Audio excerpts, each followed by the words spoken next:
Kia ora. What you're seeing here, and you probably can't read it because I haven't got a fancy camera, you might be seeing it back to front, but what you're seeing is a German driver's license, Führerschein, and because the theme of this storytelling is finally, I thought I'd talk about how I finally got my German driver's license.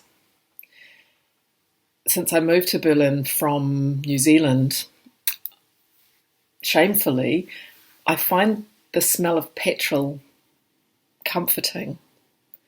Not the exhaust fumes that you involuntarily huff up every day if you're walking around the streets, but more the smell from petrol stations. And because I'm a person who doesn't really think driving is a very good idea, climate-wise or in many other ways, as I said, I'm a little bit ashamed to admit that, but I think because during these last 2 years of the pandemic, it's been very difficult and recently impossible for me to be able to travel back to New Zealand, I realised that the smell of petrol is something that transports me, see what I did there, transports me immediately back to my childhood. I remember the very first time that I drove a car was in the back paddock of a family friend's farm, and there were like 3 or 4 of us kids crowded into the cab of quite an old ute. My mates were like screaming with laughter because I was changing gears, but once I got to 4th gear, and probably a fairly respectable 25k, 30k per hour, I just changed back down to 3rd gear because I didn't realise that you don't do that. I just thought, you just change up and down, up and down the numbers like as a matter of course. Then amazingly, when I was 15, I actually got my licence. It was 15 in those days in New Zealand, and it was through a test done by a police officer, the practical part anyway, who was a friend of my dad's.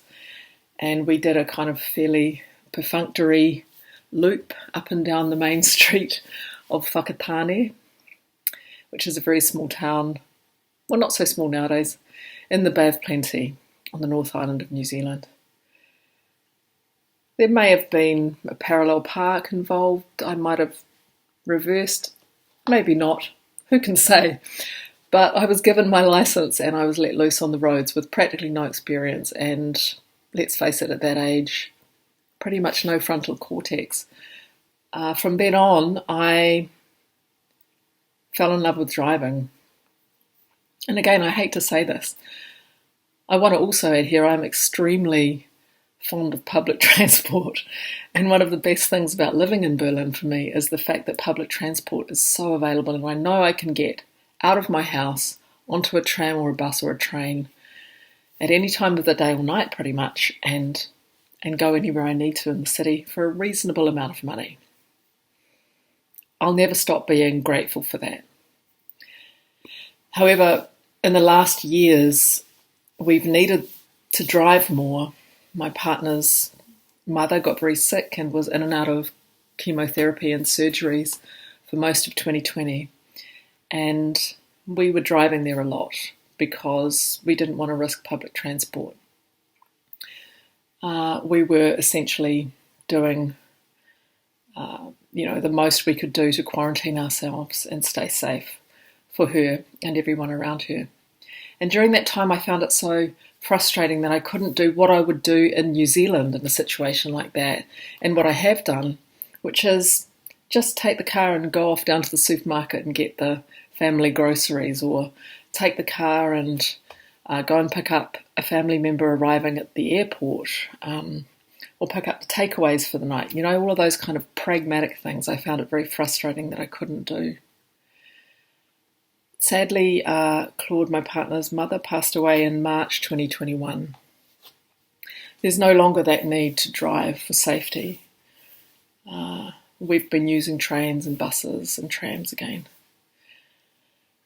However, about a week ago, I started reading about this this new variant that come along.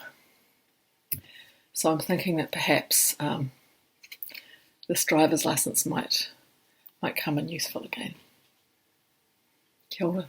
Thank you.